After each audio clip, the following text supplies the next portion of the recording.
Greetings, programs. This is Wretch, and welcome back to Aether Iron.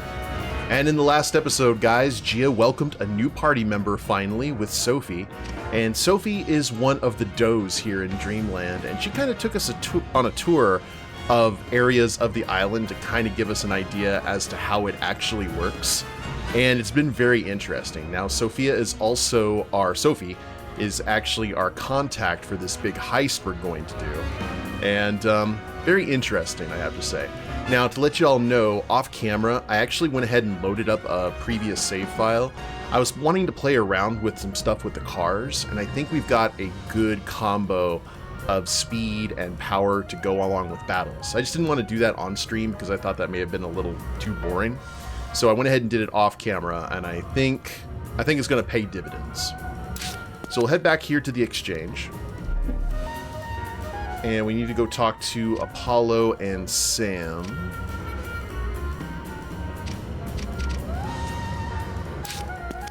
And I think we're done with this area. Allegedly. Yeah, Dreamland Ferryport. Well, let's see if we actually get into a scrap on the way back. Oh, there you go. My trip is interrupted by one of Marm's patrol cars, piloted by a tough-eyed enforcer wearing an overstarched uniform. Good afternoon, ma'am. What seems to be the problem? You're the problem. This car is in direct violation of Baron Magdalene Weiss's anti-blight ordinance. I let you drive a rusted-out, rattle-can junker like this around Dreamland. It reflects poorly on all of us. How rude. 7 or better. We might as well go ahead and get the bad rules out of the way now, right? We'll question the validity of the ordinance.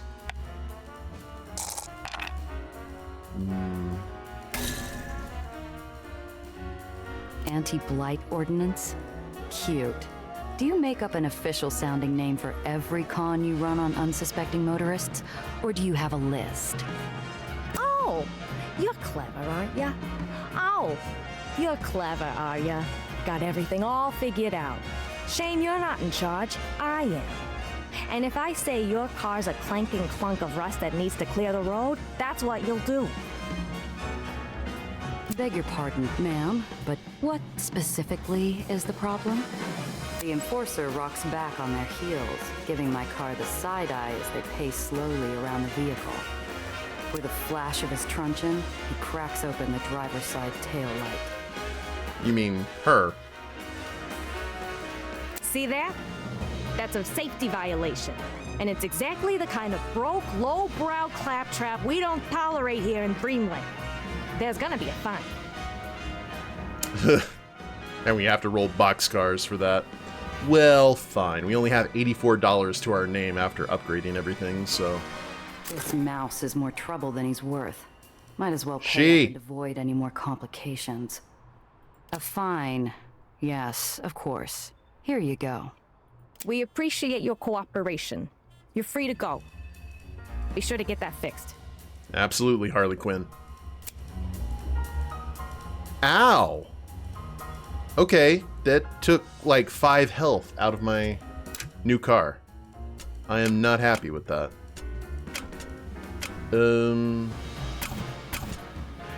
Vehicles, right? Yes.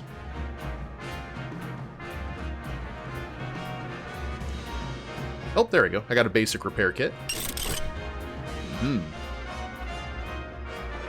So I did get the Sarah Motor Pescacane, and it's pretty well augmented out.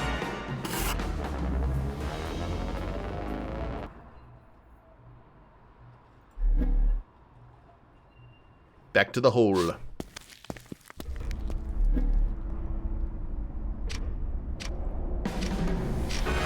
Before we do that, however, we did get something that we could send back to... Nellie's not here. Oh. Maybe she's at the root cellar with Gardner.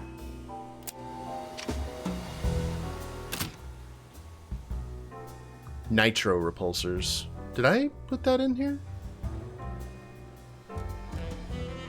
Ram a target, gain the hastened status effect, reducing the cost of movement for 2 turns.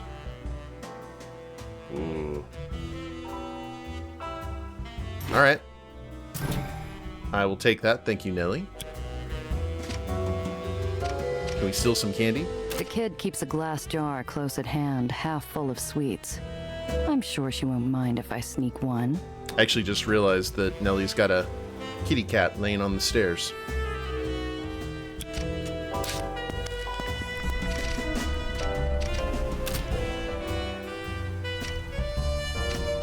Oh, wow. The whole gang is here. How's everything going down here? It's going fine. Doesn't sound like it is. I love my work, Gia. Almost everything about it. But sometimes I just wanna... I don't know. I've been staring at these formulas so long that all the stereoisomers look the same. I offer Nelly a vacant stare. What? That would have killed back at the lab. Nelly slumps over her desk, her hands almost melting into the surface. She's exhausted, and not hiding it well. I don't know what she's working on, but I know it's important. But working tired is a good way to make critical mistakes. Nelly needs a break.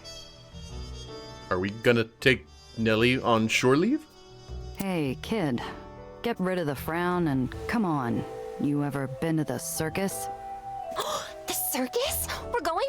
What should I bring? What does someone bring to a circus? Peanuts, I think? I don't have any of those. They should have some there, right? Are we going right now? Don't overanalyze it. Are you in the middle of anything important? On her desk, a glass vial bubbles with blue liquid over an open flame. Nellie's eyes follow mine, then her face screws up into what she clearly believes is a convincing poker face. You have a desk in the bar? Oh, nope. Let's go. Finish up what you're working on and we'll go. Oh, fine. Zdravo. See you soon. Nothing there. Gia.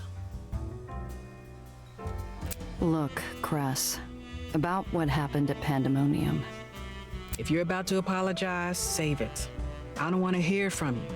Dreamland's never been kind to Aetherneers. Only got worse after that damn fire. Amateur sleuths and tabloids alike have thrown around answers to the Pandemonium fire like it's a game of pitch penny. A vengeful Aetherneer might have only been one of them, but it still left a mark. See ya. Hello again. About Winnie, she decide to be a doe? She did. She'll require a lighter touch than other recruits, but we'll make do. Apparently, the poor thing had only been on the street a week before you and I found her. Oh, yeah, she wouldn't have lasted then. Her father died in a mugging, you see. He was their only family. Poor thing doesn't cover the half of it. That's barely enough time to grieve, let alone figure out how to live alone. That is some consolation. It's easier to grieve or feel anything really when your needs are taken care of. Otherwise, the training will keep her occupied. You used to be like Winnie and Jenna, right? So how'd you end up with the does? Through the usual means, really.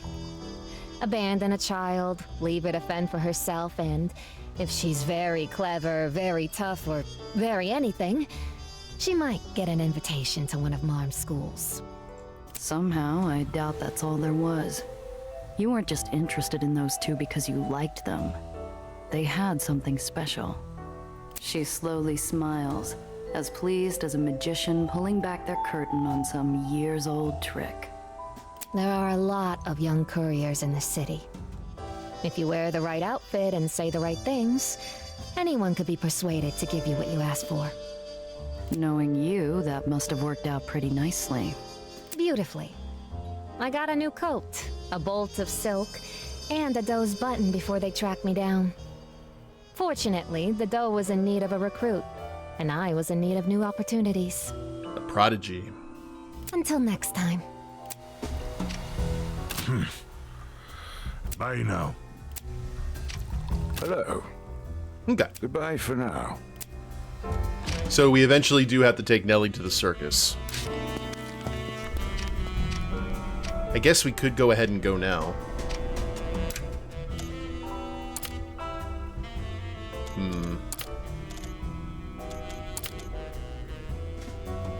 Yeah, let's go to Coney Island. Why not? We've already been to the giant casino island. Oh, wait, can we actually even go to Coney Island yet? We may not be able to. Oh, whoops. Oh, maybe.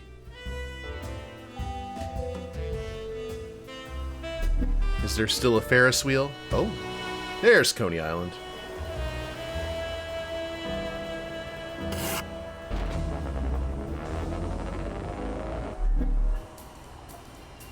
I round the corner and find myself in the mother of all traffic jams. I strain my neck to see what's causing the gridlock, and spot a number of Marm's finest have cordoned off the road ahead. Ma'am, what can I do for you this evening? Contraband check. We've been losing too much cargo off the docks. Mom sent us out here to keep labor happy. Have to keep the wheels of commerce turning, I suppose. Dreamland. I think we've already Dreamland gone through without all this, the but international we shouldn't dogs have to anything. offer. It's true what they say, I guess. Money makes the world go round. You can head on through.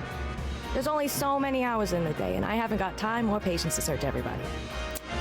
While we're here, let's also stop at the Dreamland garage on our way back so we can install that new engine.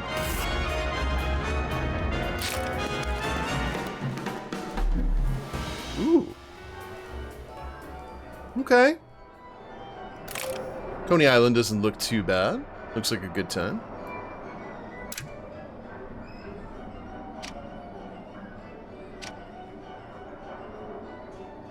And A decent place to rest after spending a day at the circus. And a decent place to sit and have a snack, judging by the sealed packet of jerky someone left here. ooh, neat. I hear people say they're terrified of clowns. I've never really understood that, but I suppose if the clown was that large, I'd be cautious. Wise. Huh. Looks like a fully stocked concession stand, but nobody is here. Could be it's only open during performances. And there's a candy bar just sitting on the counter. Nobody's watching, so I might as well.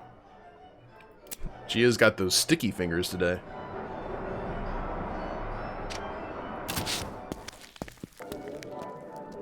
It's not acceptable. You solve it now, or I'm shutting you down. I remember seeing you and Indiana Jones in the Crystal Skull. But where will the animals go if I shut down? A butcher's block for all I care. You're causing problems, and you're going to fix them if I have to say it again. I understand. Please forgive me. Handle it. A fancifully dressed man stands despondent before a group of shrieking monkeys. It's the kind of contrast one normally only finds after a night that's stretched on too long. Gia, look! Monkeys! I've never seen them in person. Mm-hmm. Can we...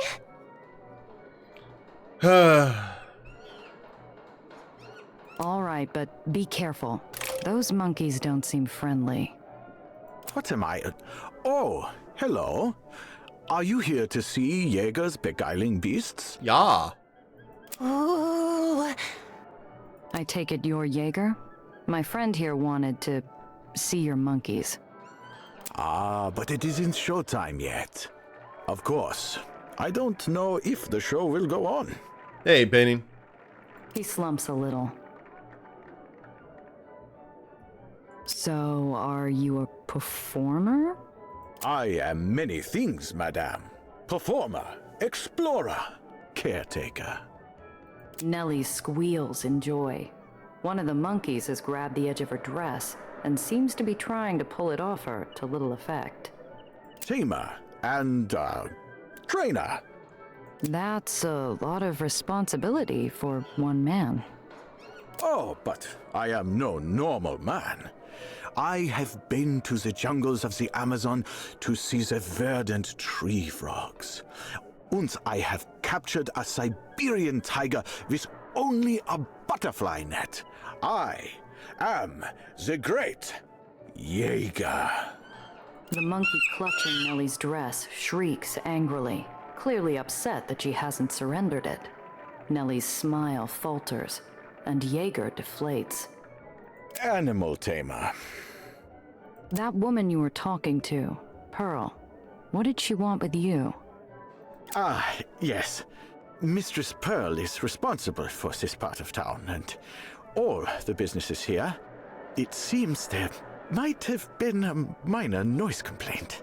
Nellie has crouched slightly, making a funny face at the assembled primates. Several turn to face her. It was all a misunderstanding. You see, it just takes a little time to train. She will see my prowess on the stage, and all will be forgiven. I'm certain.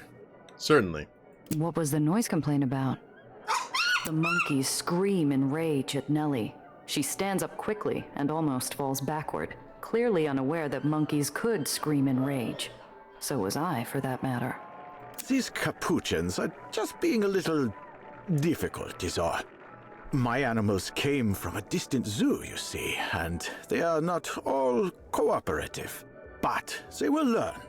Do you train wolves? I don't know where that question came from. A vague image of glowing canine eyes flashes through my memory. A dream? Funny you should ask. Normally, no. But I recently acquired one. Piteous beast that it is. How much? Piteous? Nellie reaches out a tentative hand to pet a monkey. The animal tamer gestures a quick wave of warning. Please, miss, you should not attempt to touch the monkeys. As Nellie pulls her hand back, one of the animals snaps at the air where her fingers were. She looks aghast and stares at her hand as though the teeth had gone clean through. This I can deal with. But the wolf, it came to me in terrible condition. I would be surprised if it survives the night, let alone joined me on stage. What's wrong with it? They told me it was some sort of miracle wolf. Witch wolf? Aether wolf? Nein, just a sick wolf. I would like to see the wolf, please. Is this wolf around here? Yeah, just over there, in the cage. Nellie, have you had enough monkeys for today? Oh, look at the scars on his eye. More than enough. I'd like to go, please. Nice to meet you, Jaeger. Good luck with everything. Luck? Ha! I don't need luck. I am the great. One of the capuchins has somehow found a shard of glass and is pointing it at Jaeger as though holding him at gunpoint. I'll cut you, man. Put it down, or I swear I will.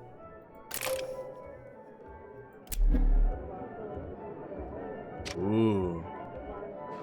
The thing in the cage looks more like a fur coat dropped on a wet street than a wolf. It doesn't move as I approach. It doesn't even appear to breathe. Is it alive? I don't know. I'm no expert on wolves, but I don't think this one is long for this world. The animal's fur is falling out, and its skin is gray and sallow. Obscured below the fur are violent patches of purple.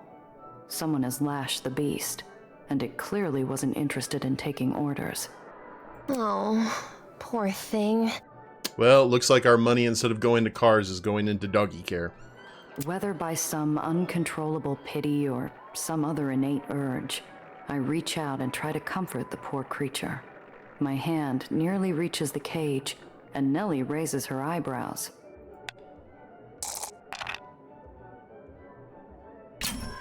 Ooh. Daredevil for the win. I steel myself and let my hand pass through the bars. My fingers reach the wolf's shoulder, and I feel its warmth under the coarse fur. Gia, the wolf! Be careful! It's all right, Nellie. It doesn't mean me harm. Doesn't it? How do I know that? The beast looks directly into my eyes, and for a crazed second I think it's speaking in a low whisper. I lean closer to listen. What was that? Did those hellions come this way? You mean the monkeys? Of course I mean them. Who else?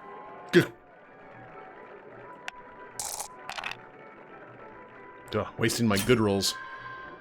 Off in the distance, a cloud of smoke rises from the top of a multicolored tent. A child's voice rises in what might be a scream, or perhaps a shriek of delight. Something tells me to look in the opposite direction.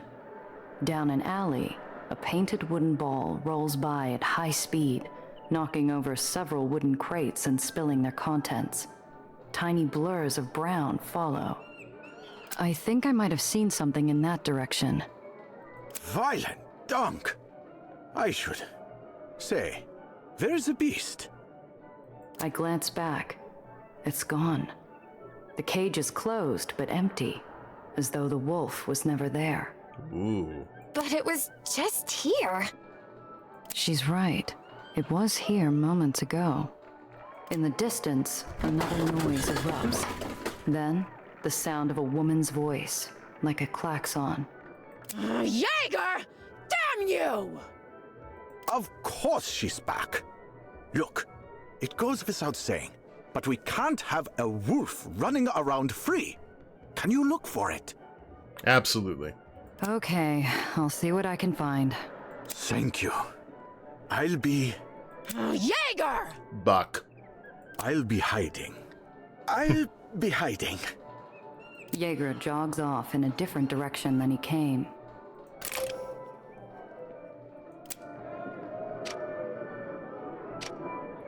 Now, how on earth did you get out of a locked cage? Maybe it wasn't locked? I doubt that, but it's worth checking. Observe the cage, examine the lock mechanism. Ugh. There's not much to see here. Wisps of fur litter the cage, and an unchewed cattle bone in the corner tells me little. Nothing to suggest how it escaped. Might as well try. Oh, I almost got it. No. I examine the lock closely. Getting the obvious out of the way, the door is closed and the cage is locked. We're not getting in, and nothing is getting out. Then how did it escape? I don't know, but that's less important than where it went. Okay, anything... Back to Coney Island?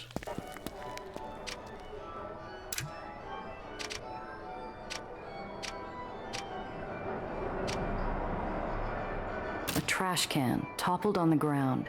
Bits of discarded waste are scattered to the wind.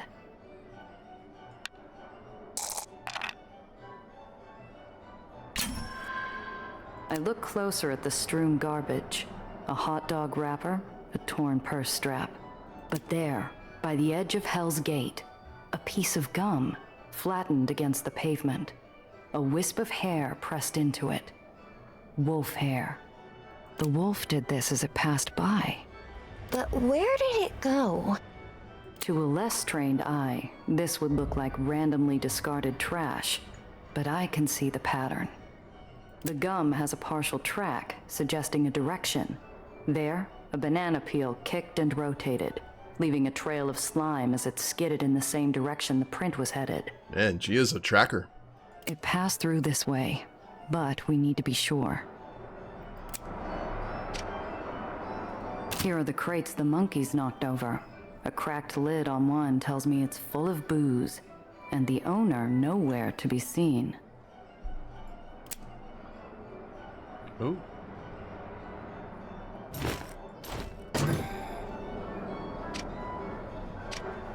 A young boy stands alone, tears running down his face. Hey, kid, see anything strange?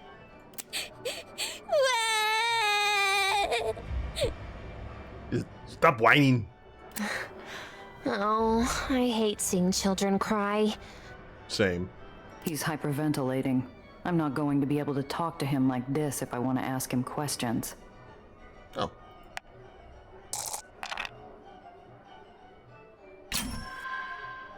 I'm drawing a blank. But judging from how his eyes keep darting around in fear, I'm guessing he saw the wolf. Wait, Nellie likes monkeys. And kids, I think. They're more or less the same thing. Hey, Nellie, that face you were making earlier at the monkeys, think you could make it again? Huh? Oh, yeah. She bends down and mimics her expression from before. The kid looks at her, smiles, and stops hyperventilating. That's the ticket. Hey, kid, have you seen something frightening? A big doggy, big and gray.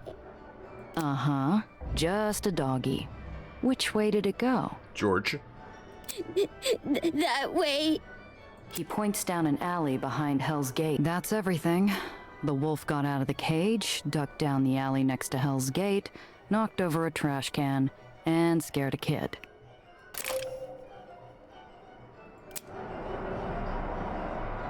All right. Trap door, huh? I head down the alley. Halfway down, along the edge of Hell's Gate, is a trap door. It's fully open, exposing a cavernous dark. Just peeking out, the tip of a ladder. Is this a lycanthrope? What am I doing? A wolf didn't open this door or climb down a ladder. And if it did, I'd be crazy to follow. But this feels important somehow. Was the wolf really whispering to me earlier? What could it have been saying? I have to know. This is it. I've come this far. No turning back now. Gia, maybe I should stay here and watch for the wolf? Keep a lookout? Go look around the circus. I crawl down the ladder, carefully testing each step as I go. 10 steps later, I hit solid ground. The dark is a poison cloud filling my lungs. Shadows dance in my periphery. A normal night in Coney Island. As my eyes adjust, I can see the vague outlines of abandoned objects along the floor and walls. The outline of devil horns along the top of the southern wall evokes the right above. Maybe some older version down in the dark. Abandon all hope, ye who enter here. To the east is a set of wooden doors that look like they open inward. Probably the end of the walkthrough, meant to be approached from the other side. To the south is an opening through a devil's mouth, leading deeper into its gullet. Seems like I skipped ahead to the end of the attraction. A bit of light spills in from the west, vaguely illuminating the outline of a statue of Caesar with a knife in his back. So I've reached the 9th circle. Well, that didn't take long. I've always wondered how many people in my line of work were destined for the lowest depths of hell. For their sake, I'm hoping Dante was wrong, even if they deserve it. Piotr's still kicking around, so I wouldn't see him in here if the lights were on. He still has time for redemption. To the south is a hole in the wall. Looks like it was burned through. To the west are a set of double doors leading back to the entrance. To the east is a black velvet curtain hanging in the doorway. God, now we're playing Zork. Okay, west are double doors leading back to the entrance. The east is a black velvet curtain. South is... Okay, let's go south. The tables in this room are laid out across the floor like a bistro. Piles of rubber food threaten to roll off into the dark. One chair includes a seated mannequin wearing grotesquely stuffed clothes. This is the 3rd circle then, gluttony. Ironically, the rubber food on the tables is mostly fruit. The mannequin's sins must involve a lot of grapes. I hated most fruit as a kid. Not that there was much around, untainted by the wasting. I wonder if what Nellie's doing will help kids in the lowers, even the burrows. It's an opportunity they ought to have. What was wrong with you, Gia? To the north is a hole in the wall. Looks like it was burned through. To the south is something that looks a lot like a restaurant's kitchen door. To the east is a wooden edifice resembling a bank vault. The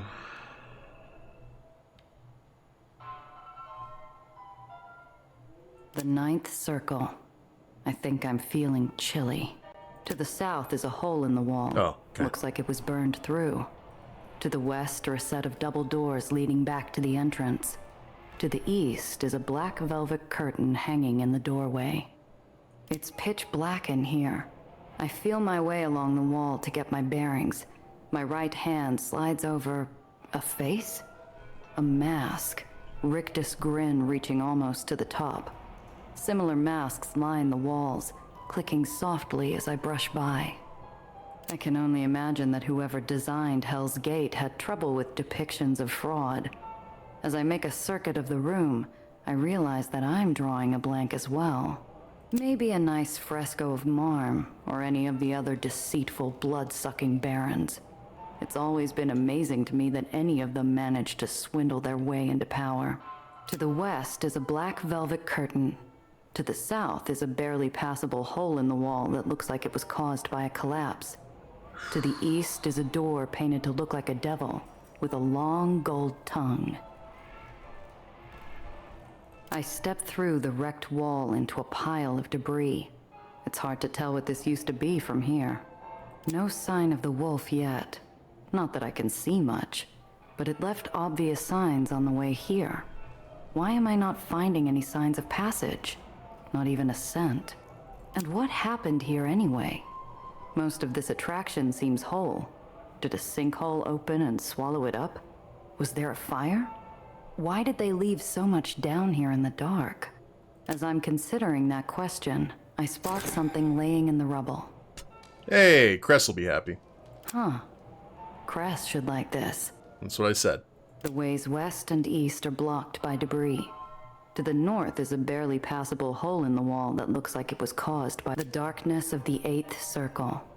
Perhaps it was always like this, to hide the weak theming. To the west is a black velvet curtain. To the south is a barely passable hole in the wall that looks like it was caused by a collapse. To the east is a door painted to look like a devil, with a long gold tongue. Ah, this is classic damnation. I can almost smell the brimstone, looking at the painted scenes of boiling blood and allegorical violence. Kids must have been terrified of this room. Maybe some adults, too. Not enough adults, though. Whoever beat the tar out of the wolf I'm after ought to have a comeuppance. If it was Jaeger, well, he did say his animals were from some closed zoo. And me, guns blazing down an Aether road, my enemies careening toward a long drop and a short stop. Forgive me while I wax hypocritical. I wonder if when I go, I'll land fender first in the river of boiling blood, or whether there's still some hope of redemption. To the west is a door painted to look like a devil with a long gold tongue. To the south is an archway decorated with flames. Stepping through the archway, I'm filled with nerves? Some emotion I'm not placing. Certainly not the rage depicted in the 5th circle. The wolf is close, ahead of me somewhere in the dark. Ooh, okay. To the north, an open portal from anger to violence. To the south, a stone door made to look like a foreign temple to foreign gods. Something waits for me there. Am I ready? Sure. As I open the temple door, every hair on my body seems to stand up. Like standing too close to an aether coil, the air is filled with electric tension. Something's here. It stares at me like it's waiting for something. Something important. Who am I? What do you want? Am I the kind of person who tries to catch my destiny? Force fate to follow my will, even if it destroys everything in my path? Even if it hurts the people around me? Or can I let go? Let something slip through my fingers at the very moment of victory, just because it's the right thing to do?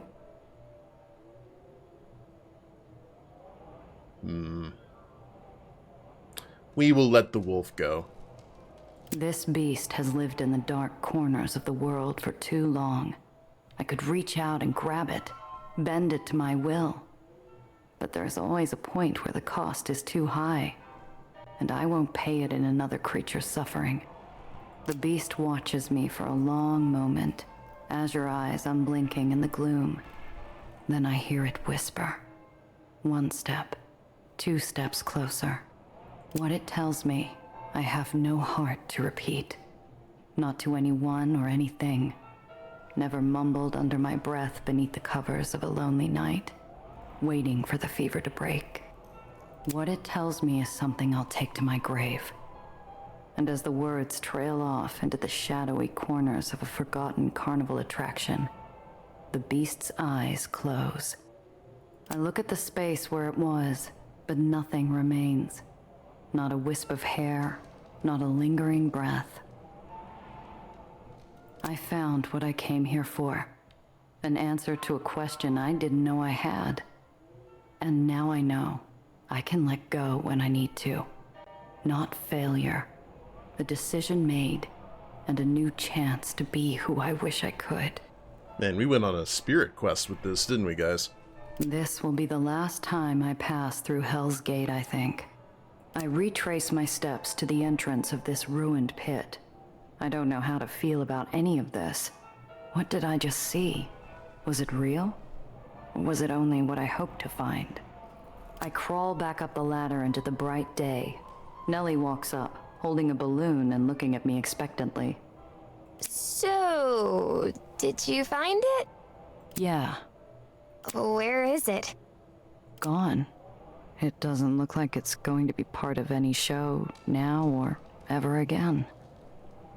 Did you get a chance to look around the circus? Oh, yes! There's a man over there who can swallow swords. Not just one, Gia. 7 swords! In a row? And I just saw a woman wearing a leopard costume who...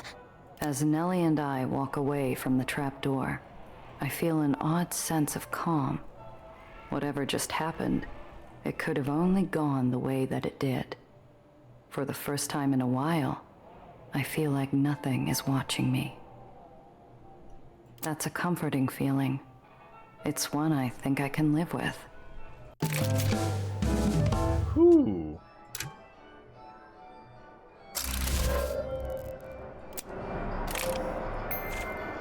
Okay. So, remove all temporary status effects. Force an enemy to attack only you. Go a little tanky tank. Maybe... Let's do that one.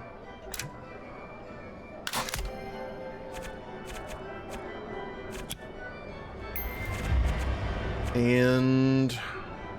light weapons apply Aether Drain to targets. Or... all enemy vehicles within 2 cells receive the engine failure. Vehicle affected by engine failure is forced to move backwards at the start of each of its turns. Let's do an Aether Drain.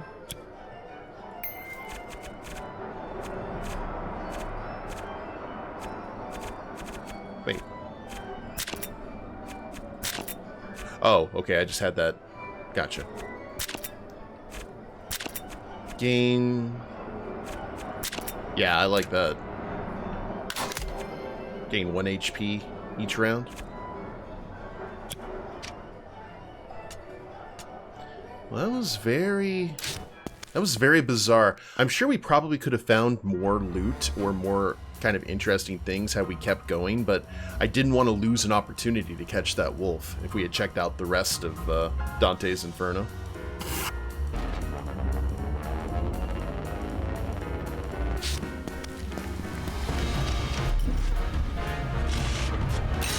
Okay, we're gonna change. Allegedly. There we go. Now we've got a turbo engine.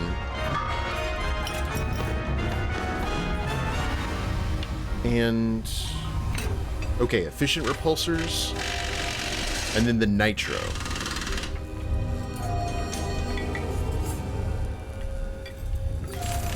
Which... okay.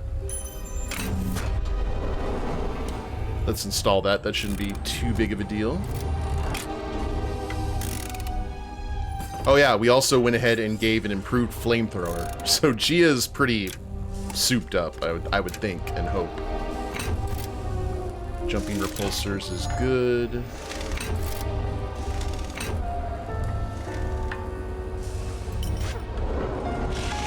Yeah, efficient. Alright, cool. Yeah, it works for me.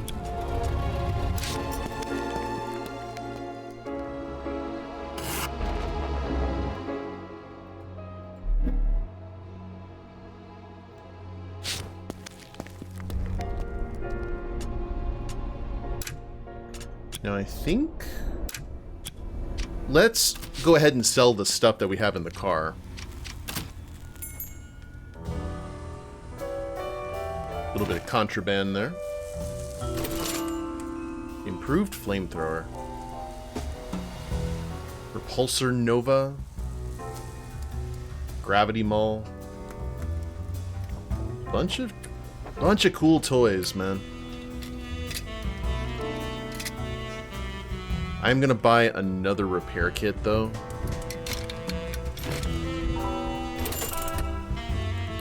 And...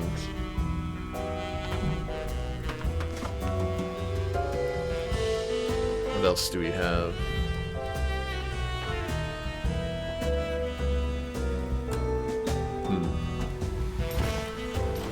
Let's do that for right now. We need to do some more jobs and get the money flowing.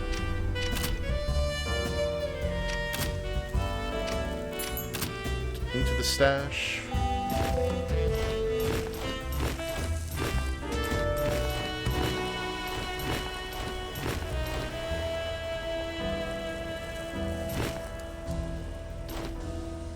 All right.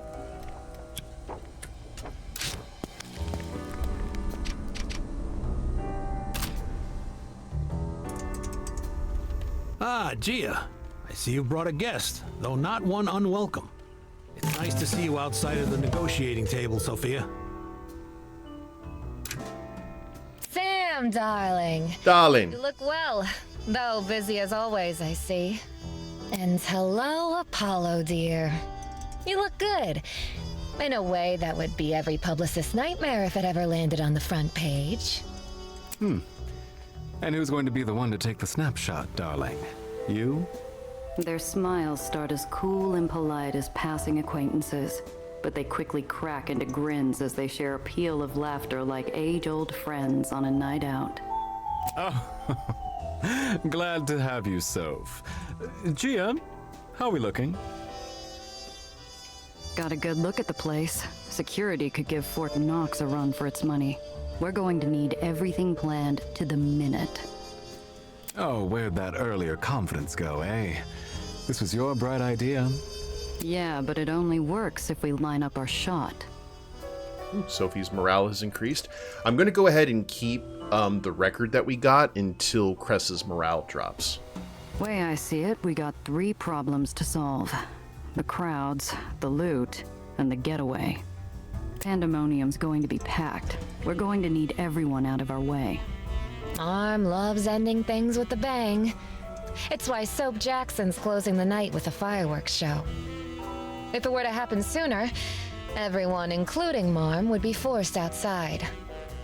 Think you can shift the schedule? Of course not. Marm would have my head. But if someone very clever were to sneak into one of Soap's parties, they may be able to convince Soap to help coordinate a surprise. Talk to me before you go. Might have an idea or two on the how. I saw one of his flunkies running games. I thought the name sounded familiar. Former baseball player turned hustler, right? Oh yes, a rather tacky man. Loves his parties as much as he loves to gamble when he's lucid. Not your type, huh? He and I enjoy different games. Fortunately, that means he's always looking for new players. In my experience, that's as good as an open invite. No good party's complete without a surprise guest. He's working for Marm. Why are you sure he'd help us? Soap's a free spirit. You hire the man because he knows how to throw a party, not for loyalty. And I'm going to persuade him how, exactly? I'm sure you know how to be persuasive. Flatter him, bribe him, convince him Marm's surprise is a reward in itself. Or simply beat his ego until he does it out of spite. I could do that. Or beat him up. Sophie, you said only a few people are allowed to touch Marm's cash. Who are they exactly? Let's see. There's Gunther, the concierge, the movers, select security members and does, and me. But even if I got you uniforms, we could hardly carry it out ourselves. The movers are still the Matzi Brothers Moving Company, correct? If so, they may be persuaded to help. The Undercity League meets not only with Dreamland's Baron, but also its Ledgeman Union. I am told relations between them have become difficult. Enough they won't turn around and go to Marm? Wait, when you say Luca Mazzi, do you mean... The former world's champion boxer. Or the terrifying Avenger who left a streak of broken strikebreakers behind him? Just surprised he and Marm would ever strike a deal. Matzi Brothers Moving Company does excellent work, and his rates are reasonable. And you know what they say, darling. Better to keep your enemies close and on a tight leash. All right, sounds convincing. How do we get him on side? Luca sees the world in black and whites. He shows you who he is and expects you to do the same. If you are yourself, Gia, I'm sure he will listen. He respects a good heart. So one person with Soapy, we have to be very kind of duplicitous, and with Luca, we gotta be straight shooting. Our biggest hurdle's the escape. Even if we get the loot out, Marm's got an army. Yes, we're outgunned in a fight. If only we had more killers around. Eh, Sam? You can't win a war on bullets alone. Then we simply give them a problem even Marm herself couldn't ignore. Another fire. It doesn't take much to read between the lines, but the proposal still sparks a jolt through the room. It's a lovely building, and I'll miss my table. But Pandemonium's always been a symbol of Marm's power. As confident as she is, nothing would alarm her more than to watch her casino go up again. Oh, well, that settles it. We'll empty the castle, rob the treasury, and burn the rest to the ground. After we've emptied it of civilians. Yes. I know Dreamland's kept quiet on the details, but you does ever figure out how the culprit pulled it off? Officially, all evidence was lost in the fire. Unofficially, someone smuggled an accelerant right under our nose. Filled the place with it. You really have no idea who did it. Trust me, Giovanna. Whoever you're thinking of, you can bet we got to them first. Not a single one talked. All took their secrets to old New York. If Marm's busy with the fire, who's left to worry about? It'll be Marm's birthday, so all lieutenants will be expected to attend. You've met Lizzie, of course. Alice seems vapid, but don't let her fool you. And Pearl solves everything with an iron fist.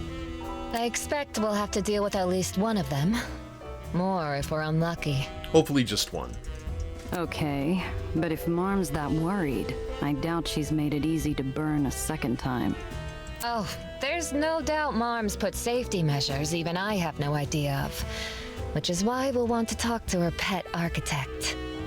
Anton Klossner designed both Pandemoniums. He once showed me the blueprints and they're easily his masterpiece. If anyone knows of a weakness, it's him. Oh, so we gotta find our own Jalen Urso. Think you still got him? He should, but he's a notorious recluse. Fortunately, he adores Marm, so I'm sure I can convince him to bring himself and the blueprints to an investor event. All right, that's enough to get started. Anything else we should know? Only a word of caution, darling. Expect to see more security measures as we get closer to the date, and try to plan accordingly. Good thinking. We get minutes to plan, so let's hurry up and work. Ooh, so many objectives. Alright.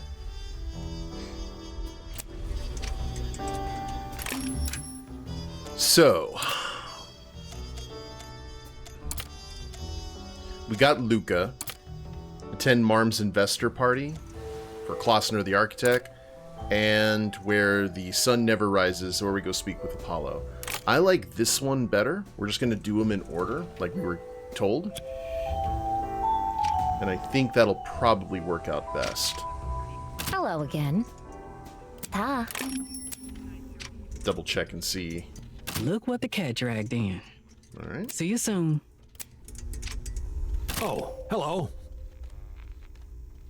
Thought the Undercity League was supposed to be a neutral organization, but here you are helping to run the underground from the top. The League is unaware of my affiliation with the Underground, and I prefer it stay that way. If, God forbid, I'm discovered, that will allow them to deny culpability. Still a hell of a risk if you ask me. What's stopping the Barons from deciding the whole League's gotta go? The Aether's pale washed eyes fall on mine, feeling centuries older than his salt-peppered hair would imply.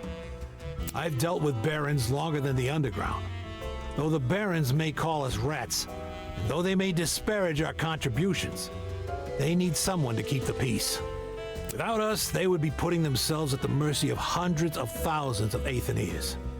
I grimace as I place myself in the Baron's shoes. I could get rid of the League. Most Aetherians would keep us flying, but one might decide to let us drop.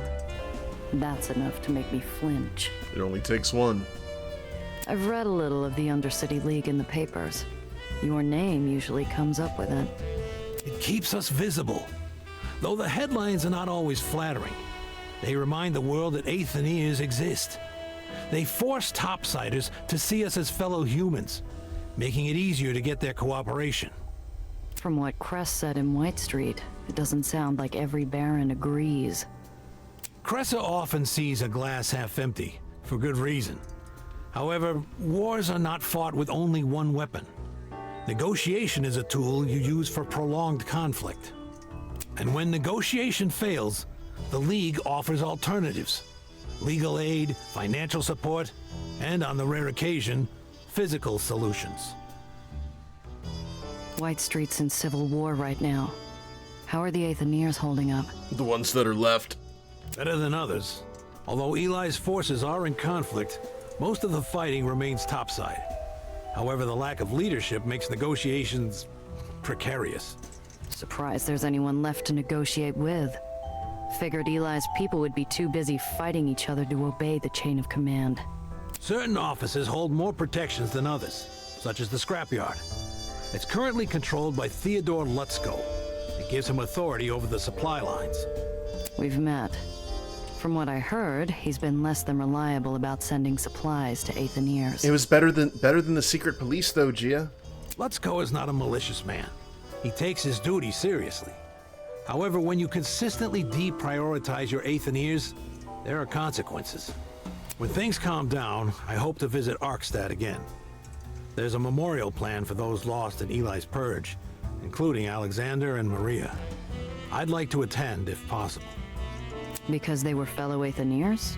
Or because they were part of the Underground? Yes and yes. They were more than that. They were good friends, and Arkstad deserves to know that the League stands with them. Cressa shouldn't have to go and mourn alone. All right, bye. Okay. Double checking one more on the missions. Alright. Say, Apollo, why do they call him Soap, anyway? I gather it's on account of his squeaky clean gambling record. Never lost a single bet, if you believe the stories. But I prefer to think of it this way. He's as slippery as they come. So, remind me then, why is it we think he'll help us take down Marm? He might not. But he's a socialite, and we're highly susceptible to flattery and bribery. I'm sure you can convince him. That's all you got for me? Sorry, darling, can't do much else from here. But you've got a handle on things, right? If I didn't, you and I wouldn't even be talking right now. That's what I like to hear. Good luck. They say Soap's parties are as wild as they come. I'd like to see it myself sometime. Gain entry to Soap's never-ending party. Yeah, can't wait. Talk to you later. Okay, go to Soap's mansion.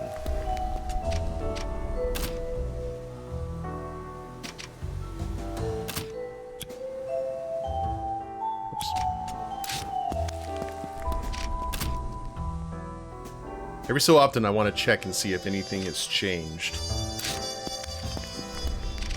Alright.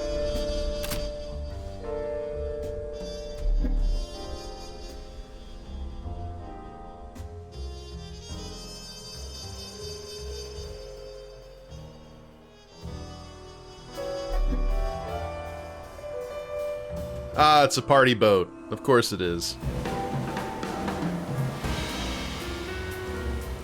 But Soap's mansion is all the way over here. Oh, we've got a safe house. I would like to get rid of that heat. But I also think that we can probably get rid of it just using our inventory, right?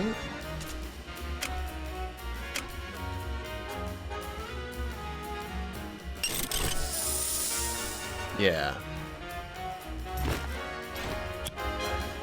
Alright. 0 heat.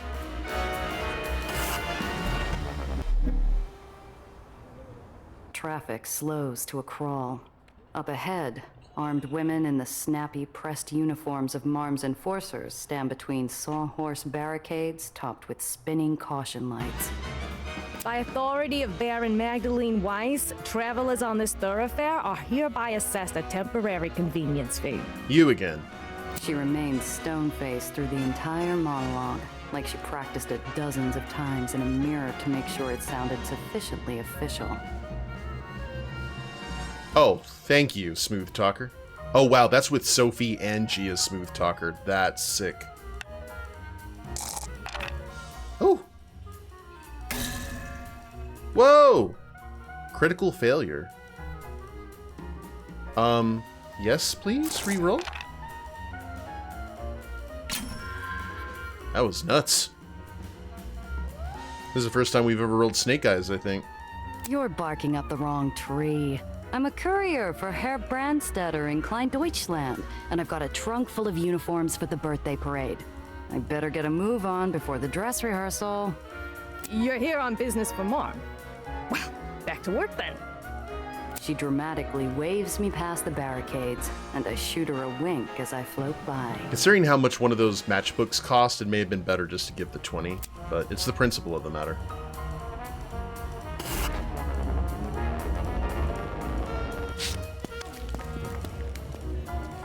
Angels and demons frolic in the festive dark. The debauchery of a bacchanal that hasn't stopped in days spills onto the mansion grounds like a tipped-over punch bowl. 5 will get you 10, the punch is spiked.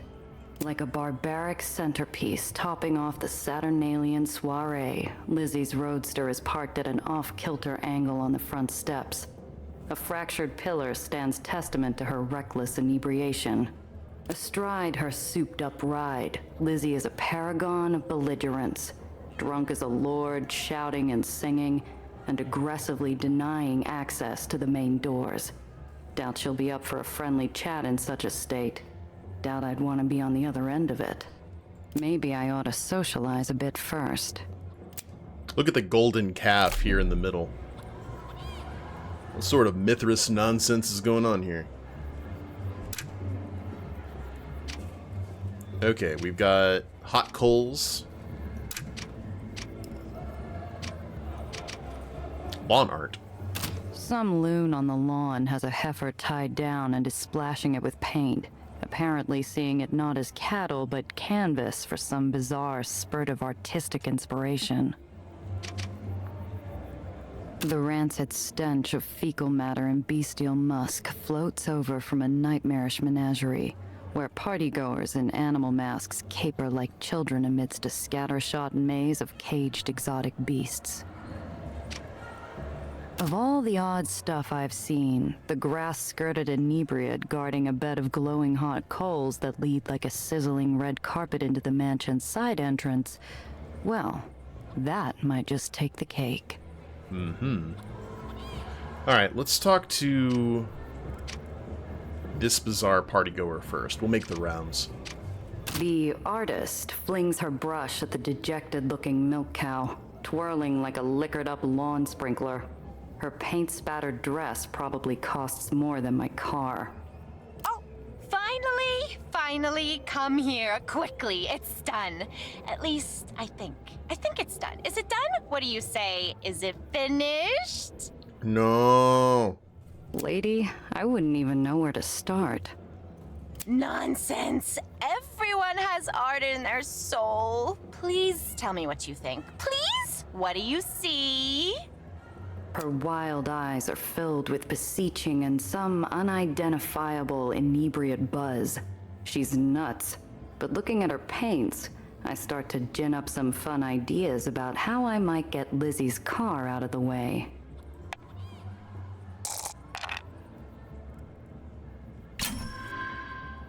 Well, I'm no art critic, but it strikes me as the crassness of human interference intruding upon nature's simple beauty.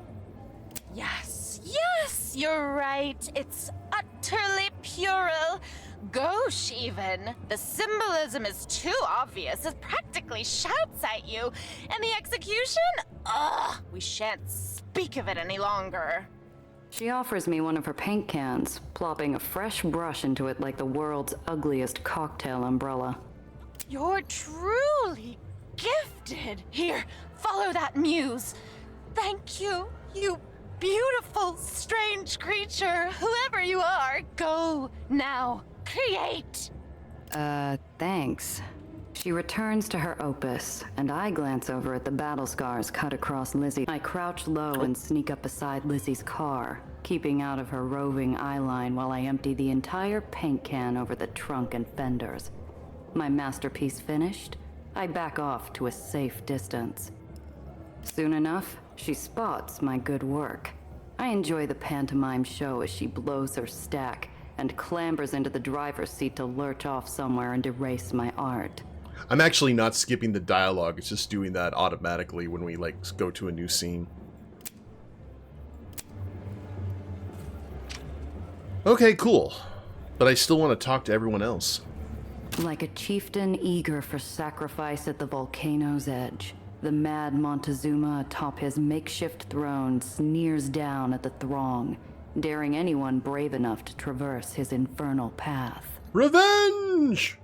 Step right up. Fancy some bubbling, doll? Just gotta walk over and grab it. I'm not that hard up for a drink. Nobody is. Tell that to Phil. Clumsy bum burnt half his damn clothes off trying to get it. Why in blazes would he do that? That ain't no regular champagne, oh no. That's a Chateau Diff 78. You could buy Lizzie's hot rod with that bottle, lady. So, doll, you gonna try a little hot foot? Oh, we could have bought the car? Well, crap. Ah, hell, why not? The crowd whoops as I roll up my cuffs. Before I can think about it too hard, I launch myself down the path. A fireworks show of sparks erupts with every footfall as I dance my way across. Is this gonna raise our heat level? Because that'd be hilarious if it did. The rictus grin of a charred human skull suddenly flashes up between my feet, glowing from within with burning mockery.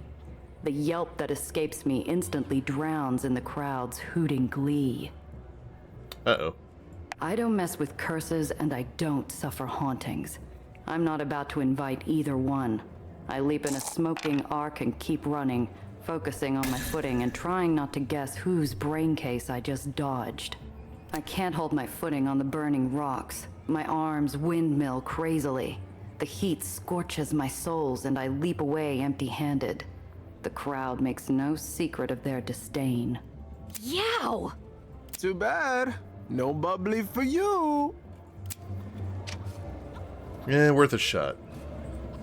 Beasts in gilded wicker masks caper through a forest of filthy cages, squealing at pitiful captives, both animal and human.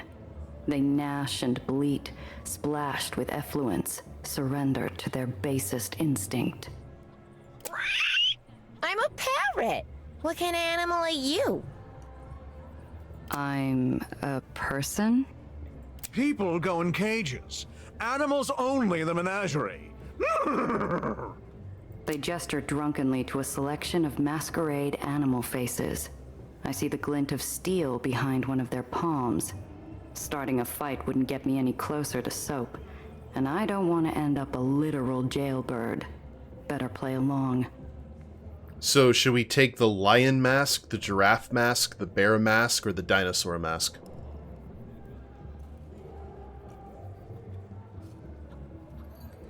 I'll tell you what. Let's let fate decide, huh? I've got a D20 here. We'll do 1 through 5, 6 through 10, etc. 14? So that would be the bear mask. Bear, I guess. No wolf mask. I know. Sad days. Come on, make the sound. I stand stock still. A cool breeze blows in some quiet garden of my mind. I'm there, detached, gazing down at my own body as I suck in breath and prepare to royally embarrass myself. That's the spirit. You make a lousy bear. More whiskey. Unlock an animal cage without anyone noticing? Okay. For some reason known only to God and Charles Darwin, there's no lock on the cage holding back the inky musculature of a sleek black panther. I pop the latch and pray to both of them, just in case. For some reason known only to God and Charles Darwin. Snookums, no! The air is filled with sudden shrieks as the jungle cat flees its prison, hissing and growling. In the blind panic, one of the masked miscreants drops something. I snatch it up for a closer look. Oh, it was actually a legitimate jump. Okay. It's a set of luxury car keys chained to a lucky rabbit's foot. So, someone intended to catch a ride home in one of Soap's cars. I'm sure he'd be quite grateful to see his keys returned. Cool. That'll help us butter him up. 1,000 smells hang thickly in the humid crush of 100 unwashed bodies. Ugh. Through trails of smoke and light, I catch glimpses of debauchery, but my attention's stolen by the dame in senior doe regalia rushing up to greet me. Her bright blonde curls are bouncing playfully. This imp in Angel's garb could only be one person, Sophie's lieutenant, Alice. Is that rat Lizzie finally gone? Thank goodness. I was starting to think she'd scare off everyone on the island. Welcome. I'm Alice. That's some strong Bonnie Tyler energy there. Gia Randazzo. What a wonderful pleasure it is to meet you. This one's more bubbly than fresh-popped champagne. Her wide, dazzling smile gives me an odd itch. She's not like sly Sophie or hot-headed Lizzie at all. What's the score here? You're not much like the other does I've met. What's your racket? I manage our theatrical district. Vaudevilles, cabarets, cinemas, burlesque. It's a tough job, but I've never been one to shy from the spotlight. You're an actress? On occasion, though my work for sweet Marm keeps me mostly too busy for that. And what do you do? Whatever needs doing. How devilishly mysterious. I think we'll get along, you and I.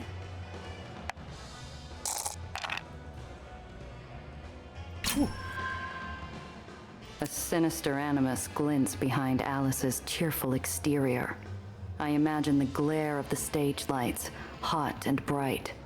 I'm being scrutinized, analyzed. This isn't a friendly greeting. It's an interrogation. Come, let me show you around. That's neighborly of you. Thanks. Neighbors? Oh no, let's say we're friends. The very best of friends. We only just met. Well, then let's get to know one another. Tell me a secret. Oh, God. Alice's milky sweet voice curdles slightly as she pours in a not-so-subtle note of challenge. Is this some kind of test?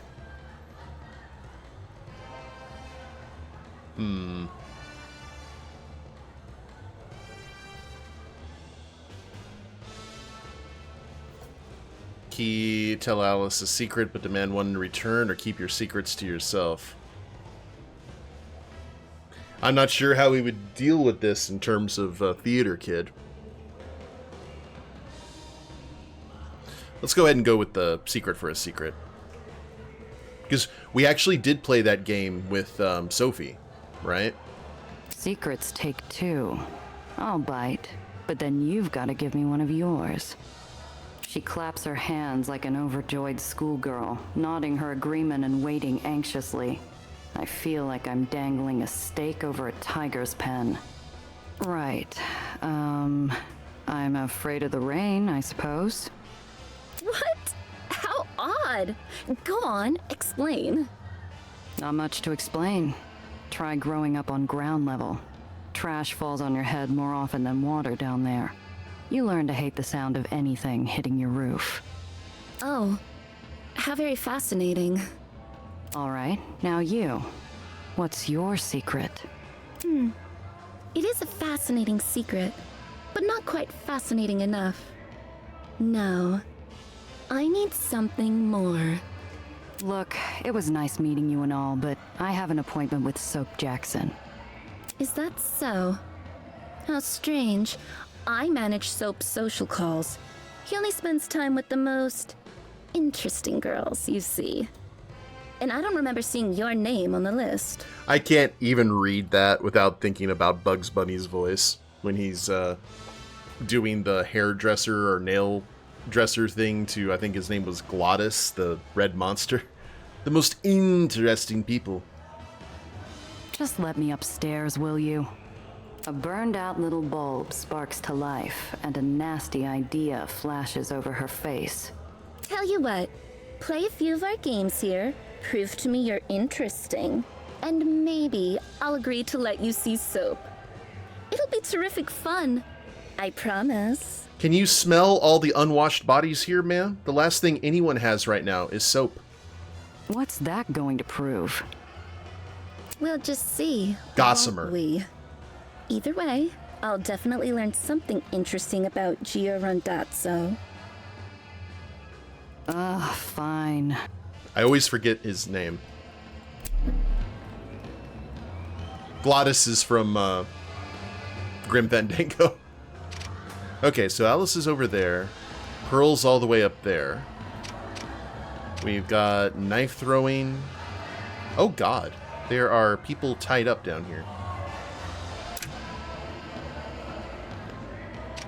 Ready? Inspect. Some crag-faced heavies lurk by the staircase, clearly sober and bored. I'd rather they didn't turn their attention my way. But there's no getting past them without Alice's say-so anyway.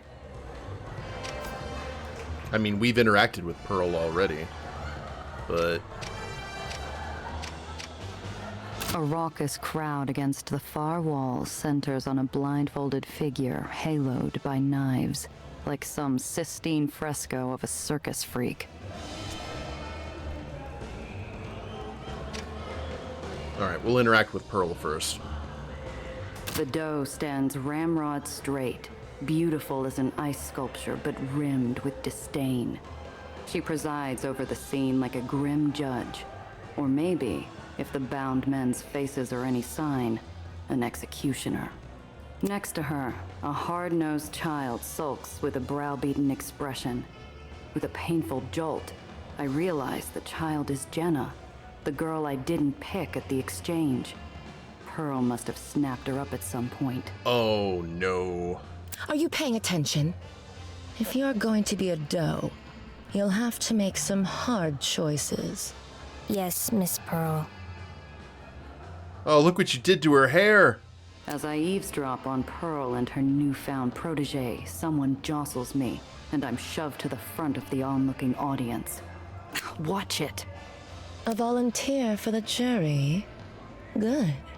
Step forward. What's going on here? These deviants stand accused of serious crimes against Dreamland and her good Baron.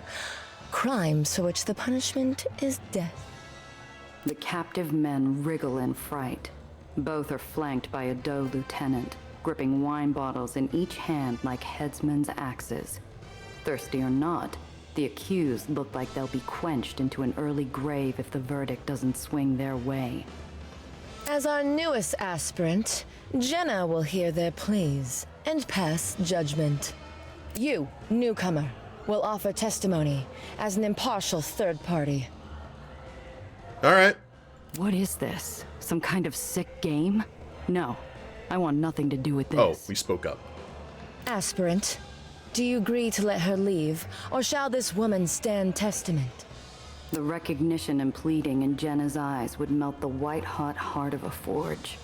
But she tempers herself, drawing on years of pain to harden her face and steel her voice. She should stay. My neck jerks automatically and I nod, helpless. Pearl purses her thin lips in satisfaction. Good. Good. Arthur Weingarten, you stand accused of defrauding the public trust in the amount of $570.50. Do you have anything to say in your defense? Please, Miss Pearl, I ain't done nothing wrong. I won that hand fair and square. So, you accuse Pandemonium of corruption, and by extension, Marm herself. No, look, I'll give the money back if that's what you want. And you, Harold Horowitz, stand accused of gross public indecency. Do you have anything to say in your defense? This is a crock. A guy's not allowed to wear a red tie on a Tuesday? Says who? Oh, sinner. Say the laws of this barony and its benevolent overseer, to which you agreed to abide faithfully the moment you stepped foot on its steel. It's like wearing white after Labor Day. I ain't agreed to nothing. My niece got me that tie for Christmas. Damned if I won't wear it whenever I please. Now we will hear from our impartial jury. What say you? Whew. All right, go smooth talker. Break the tension and diffuse the situation.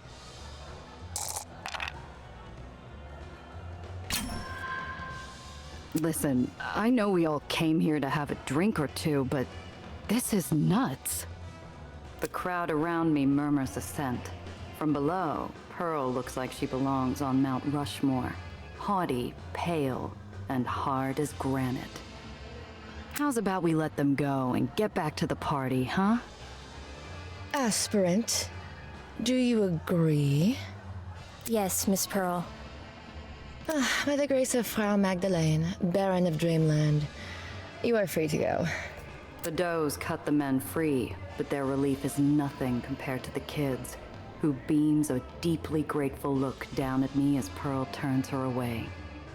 That ought to be enough to convince Alice, but I could check out the other thing first. Yeah.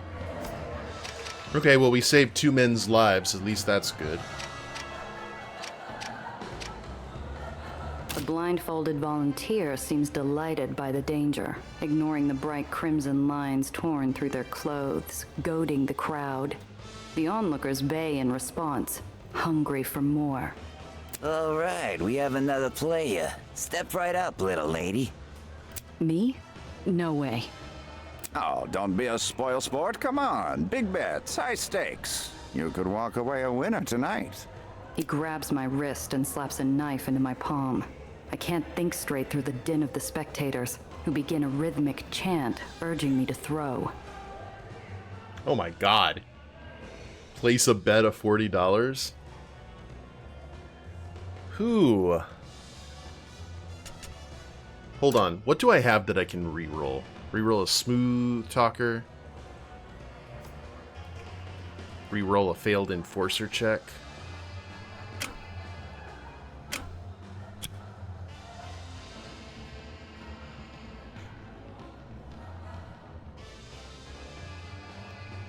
Should we throw the knife, guys? I'm not going to place a bet. We're kind of low on funds. Or do we just say, no, we're not going to throw the knife and move on?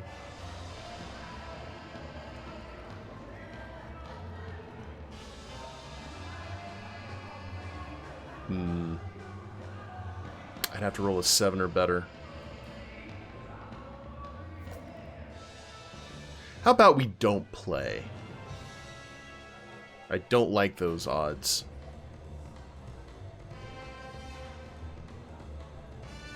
Nah, maybe later. Ooh. A group of partygoers are socializing around an elegant water pipe. Underneath the pungent bitterness of the tobacco, I detect the subtle sweetness of molasses mixed with botanicals. Yoink. I watch one of the smokers blow a thick cloud into the air, then sneak into the stash while the patrons are transfixed on the haze. The well-off will always pay top dollar for a good smoke. Okay, some luxury tobacco.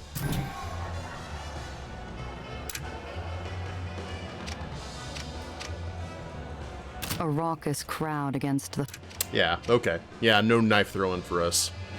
We just saved 2 people's lives. We don't want to end the life of another person.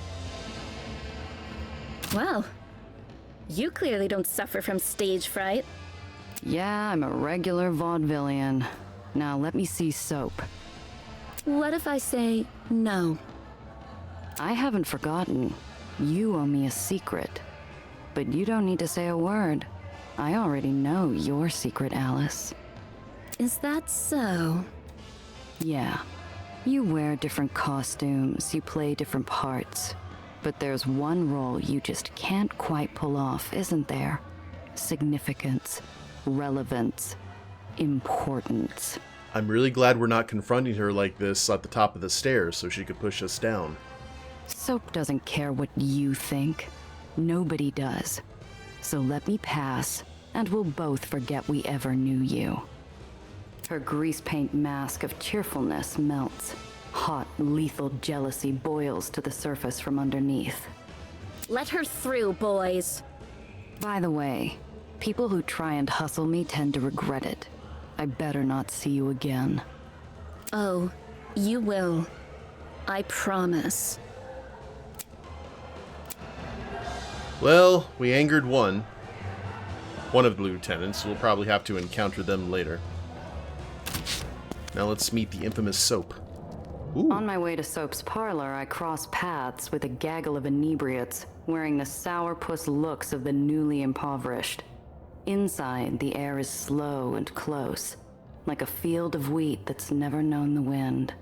The infamous gambler gadabout and man-about town sits behind a desk, counting his poker winnings with a miser's relish.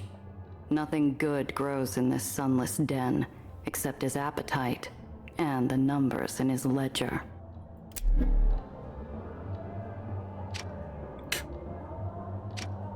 Okay. A billiards table has been repurposed as an impromptu bed, satin blankets forming a nest for the colored billiard eggs. In the lordly realm of jet-setters, Soap's at least a high-ranking count. Absurd amounts of money allow for all kinds of exotic adventures, I suppose. You ask me, New York's got plenty of its own.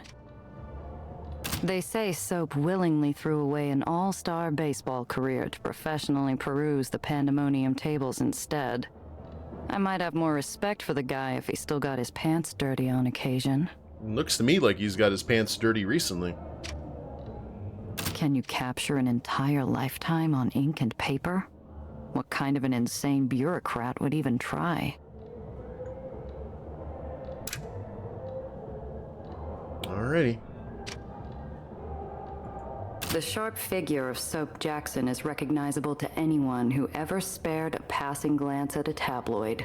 He's trim, athletic, and wears his $1,000 suit as casually as pajamas.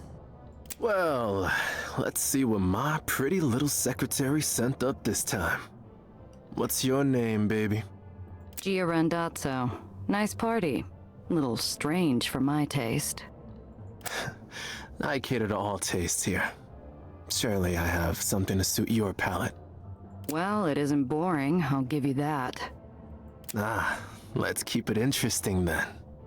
Pick something. He gestures broadly at the room while pulling a loaf of cash from his pocket big enough to choke a horse. It's a practiced motion, one he performs dozens of times a day, the unconscious twitch of an addict chasing a high. We betting on something? Too slow, baby. Come on. I'm on a streak. There. You see that? He points to an empty corner of the ornate stucco ceiling, or rather, to the cobweb hanging there, ghostly pale in the dim light. 5,000 says that spider will move to the right. Come on, you want this action or what? Nah. You must think I'm a sucker. How do I know you haven't rigged it? You think I slipped a spider a 20 to do what I say? Maybe. Wouldn't put it past a man such as yourself. No, I'll choose the bet. And we'll play for something more interesting than money. All right then, baby. I like your style.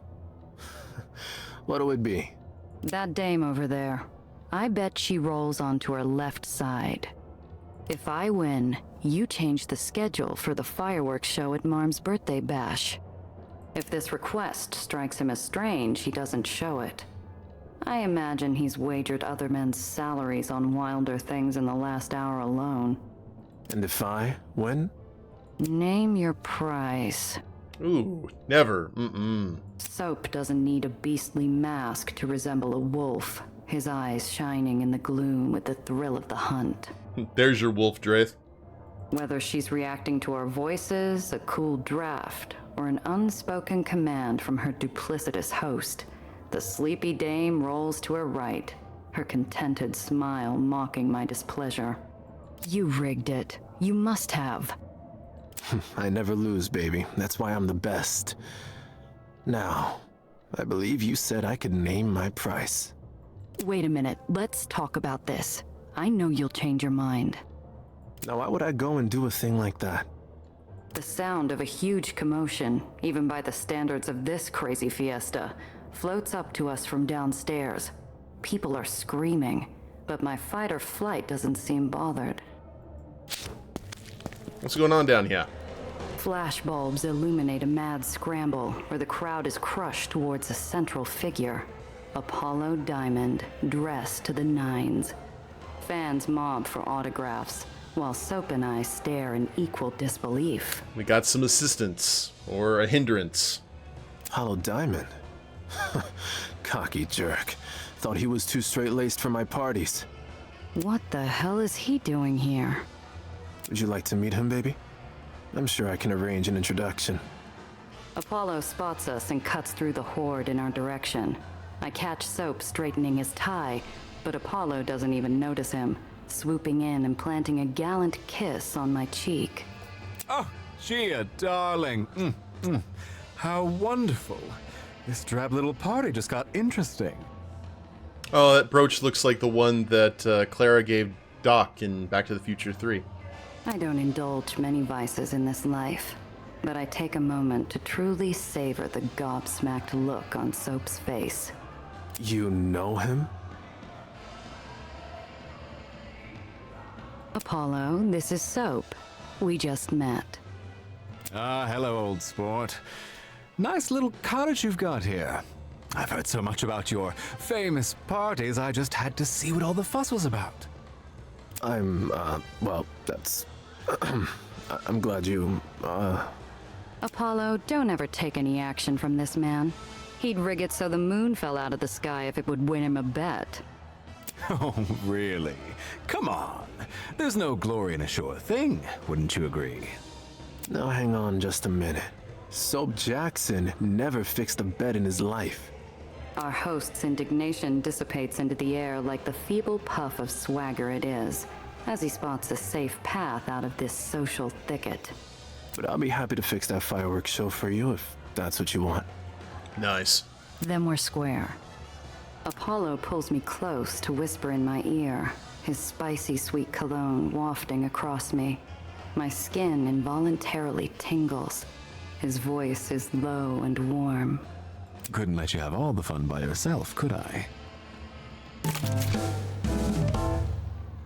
All right.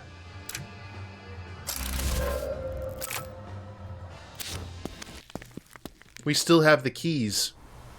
Like a grateful spelunker reacquainting themselves with the warmth of sunlight, I surface from the depraved depths of Soap's party into the cool air.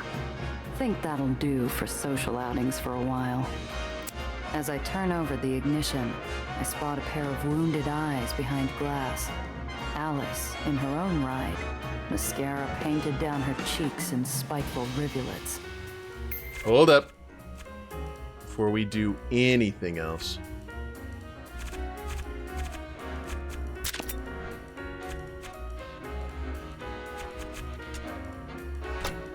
We gotta unlock Taunt.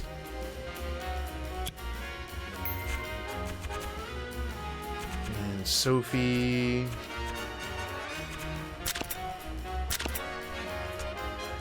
Improve sabotage. Can't stand it. I know you planned it.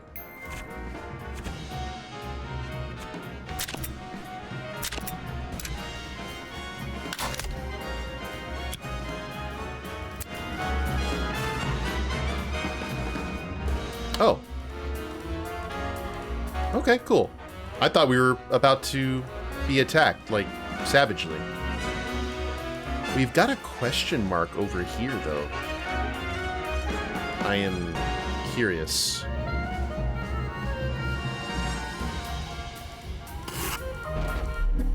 Oh, God. I don't make it spitting distance from Soap's before the scream of Alice's engine adds its own bile to the city's cacophony. Yeah, they gave us time to level up. That's exactly what that was for. It's like, you know a fight's coming. You ugly hag. You're a nobody. Give me a break. Isn't it time for your curtain call? Why don't you head back to the party before everyone forgets her face, huh? I'll kill you! Okay. Now we've got Taunt. That is a lot of thugs. Holy crap. Alright,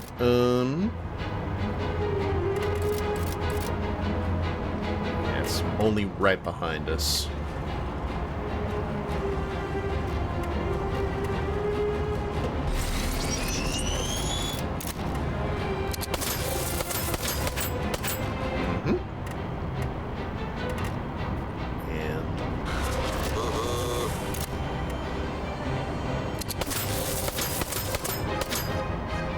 Okay, Alice has a lot of health.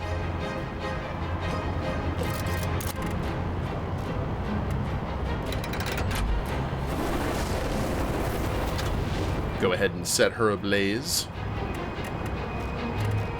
And then...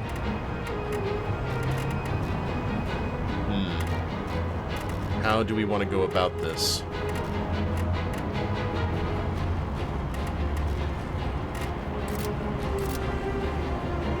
%, of your missing AP.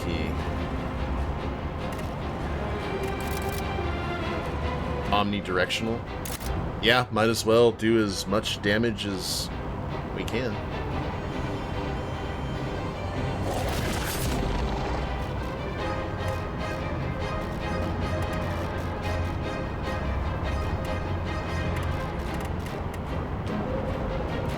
This was probably a bad idea, but... Now, the grappling hook is for the back, the scout rifle is for the front.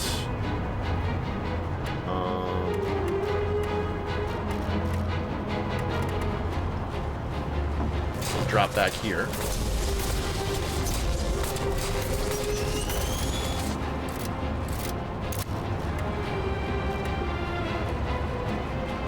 Oh, that's a one-shot kill. Neat.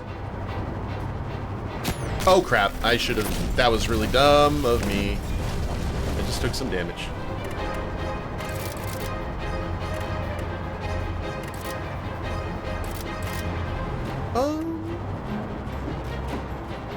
Hey, Wayne. Thanks for popping in to say hi. Appreciate you.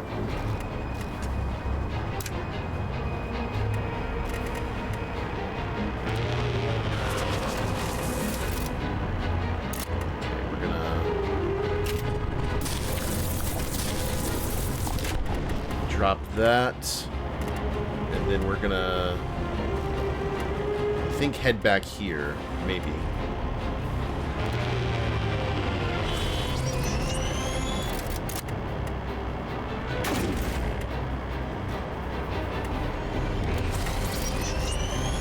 And mass repair.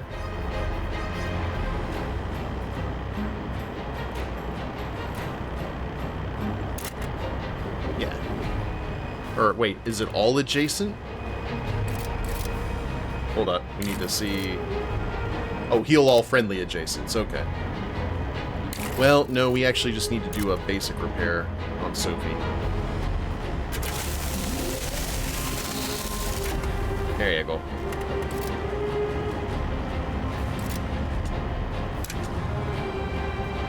I think we basically just need to focus on Alice. Oh, rude.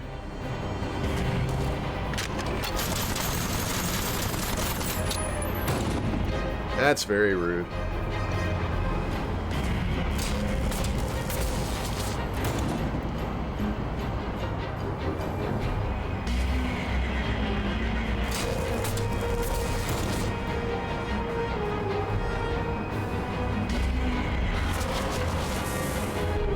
That's showbiz.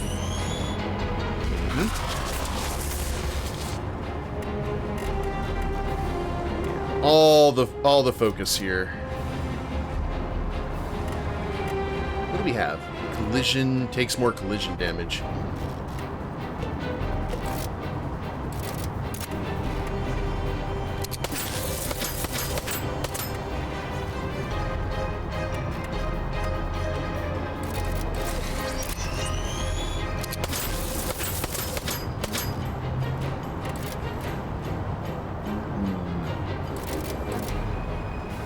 Oh, yeah, of course.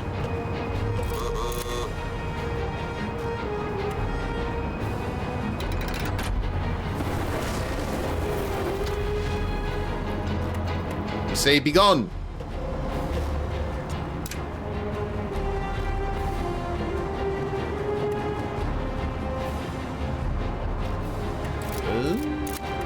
Oh, I can shoot from here. Stellar.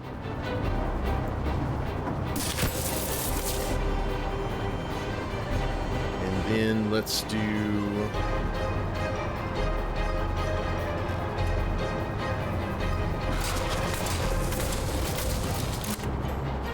Bye-bye.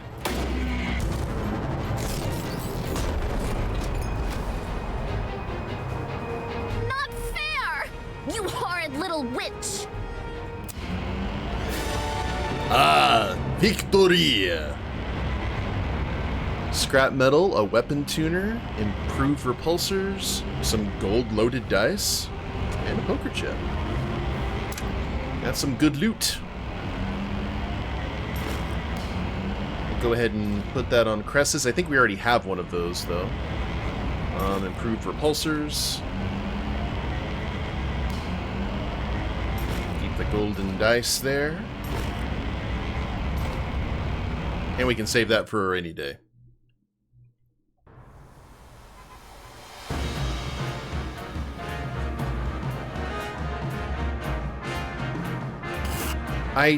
Let's go ahead and I want to check this.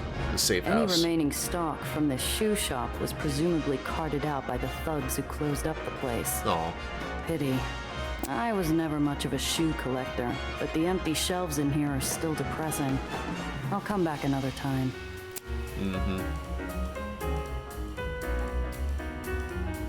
Ugh.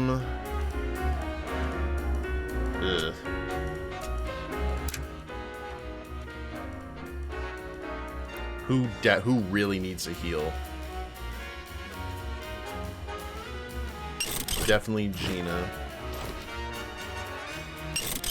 Definitely Sophie. I think Cress, despite the fact that she only has 11 health, I think she'll be okay. I'm just afraid that we're gonna run into another scrap, but that's all right. Let's see what the mystery is. I'm passing through an intersection when a courier van speeds into my periphery. I turn hard, whipping the front end around to avoid a collision. What does he want? The driver flags us off the road into an alcove before jumping out, gingerly setting a large crate on the sidewalk, and fleeing the scene before any questions can be asked. Sophie pulls a concealed knife from around her hip and pries open the crate. Snake? Inside, frozen into a sneer of bestial rage, is the head of a lion. Oh god, it's like the Godfather. Oh, that time of year again already? Time to send you a lion's head? Pearl's idea of a threat. Which is ironic since she's the one enamored of cats. Gia, I've seen you in action. I need your help. I'm going to need the details of this sudden and mysterious task. I'll explain if you're willing to help me. I have to know that we trust each other for this to work. Why would Pearl send you a lion's head if she likes lions? Pearl clawed her way almost to the top. She never earned a thing, only took it. When cruelty is all you know, you'll sacrifice anything to make a point. It's like a meaner Selena Kyle. Even something she cares about? The circus probably had a sick lion. I doubt she'd kill one just for sport. Sure. What do you need? The side of Sophie's mouth curls appreciatively at my expression of trust. Every year for her birthday, Marm holds a race for everyone in Dreamland. Everyone gets a free meal out of it, and everyone's distracted for a day. My sisters and I are the opening act. We make an appearance to get the crowd excited, and we sponsor a poor sucker an honored entrant to the race. So I'm your sucker? I'd hardly call you that, Giovanna. You're a competent driver, and you can hold your own in a fight. I can't lose twice in a row. True, I can outrun most. Think of this more like a chariot race than a stock car race. So, do we need to find horses on short notice? Very short notice. I've been so busy with everything else that I almost forgot. I like to go look around first. Just take a look at the track, you know? I'm sure you know where the Dreamland Hippodrome is. Oh, we're actually doing a horse race. Really? Well, here, let's head to the garage and repair.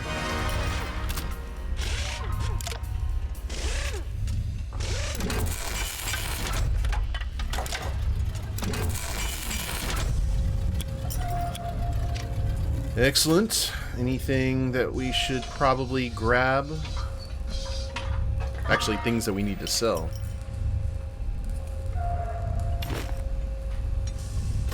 Can sell the cigars for a profit.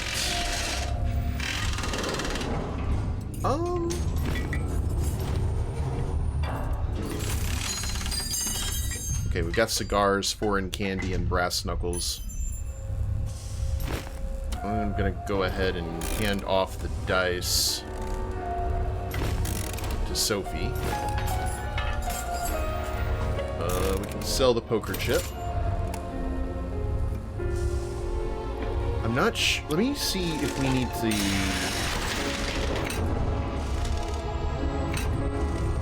Yeah, improved repulsors.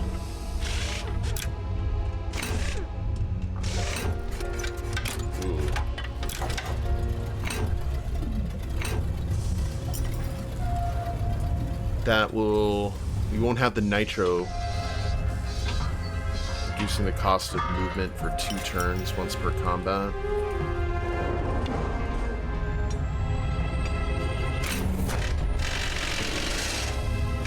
Let's do that. I like the improved repulsors. Give me some more AP. I think Gia just needs to be an absolute terror.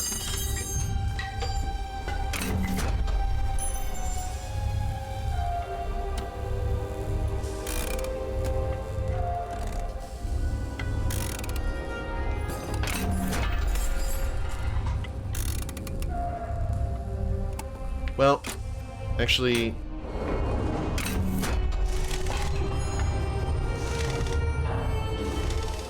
let's do that. Let's do the nitro in Gia's car,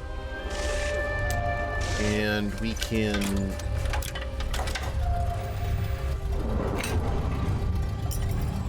efficient repulsors.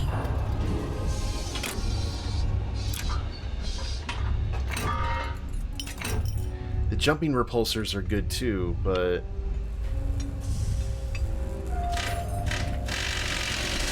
jump over a car.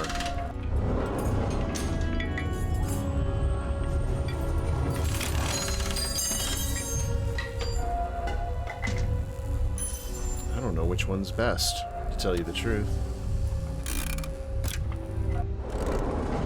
Well, let's put the improved repulsors there.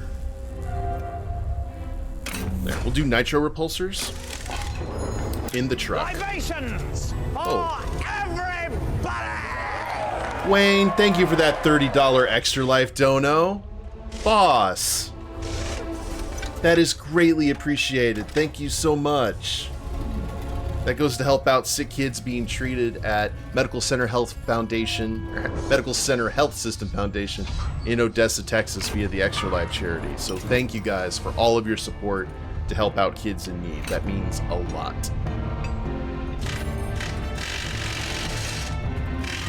Alright, we are going to equip the improved repulsors here. The coupe has the jumping repulsors. The flatbed.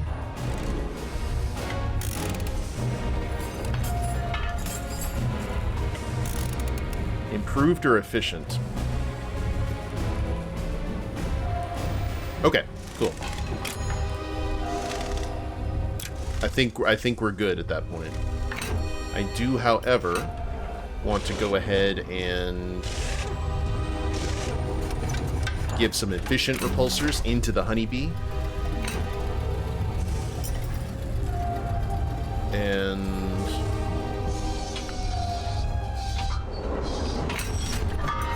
improve stock engine.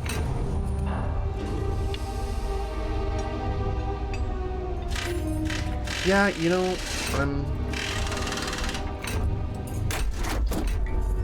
I know we could sell these things and probably get nothing, and then medium armor. Alright. We can still have the honeybee available for whatever. Now, as far as what is in everyone's storage unit, we can go ahead and sell the weapon tuner and the efficient repulsor.